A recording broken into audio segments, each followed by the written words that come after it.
يا بنت الكويت يا أم العزيمة، يلي جعلتي لمعنى الهيبة قيمة.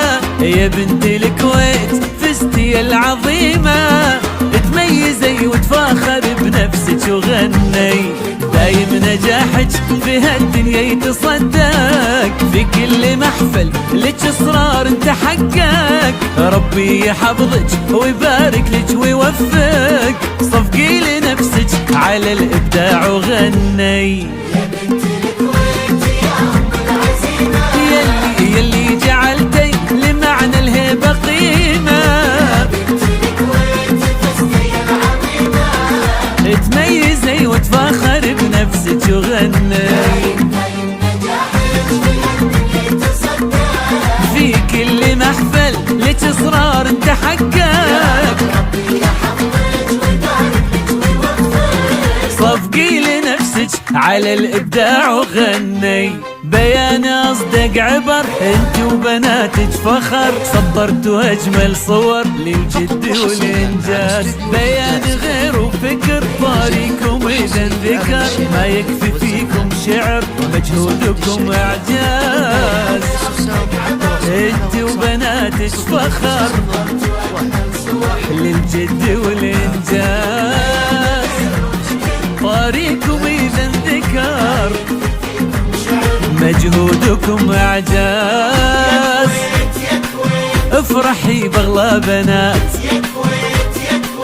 باجمل خريجات، افرحي باغلى بنات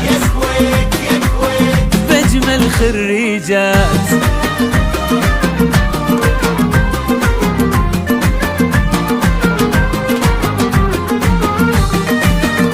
فقط وحصريا على استوديو إبداع زفافي، كل جديد وحصري في عالم الشيلات والزفاف والقصائد الشعرية.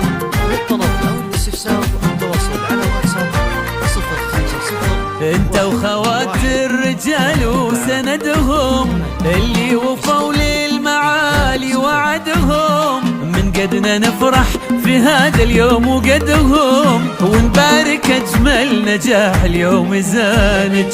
رفعي لراسك فخر انتي قوية، عشان الكويت تبقى بك أبية.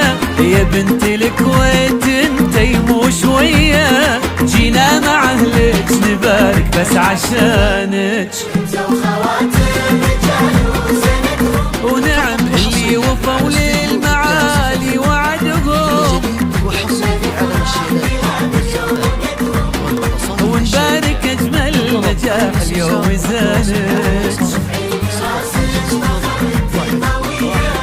عشان الكويت تبقى بك أبية، جينا مع اهلك نبارك بس عشانك. بيان اصدق عبر انت وبناتك فخر، صدرتوا اجمل صور للجد والانجاز. بيان غير وفكر طاريكم اذا انذكر، ما يكفي فيكم شعر مجهودكم اعجاز. انت وبناتك فخر للجد والانجاز، طاريكم اذا انذكر مجهودكم اعجاز. افرحي باغلى بنات باجمل خريجات، افرحي باغلى بنات باجمل خريجات.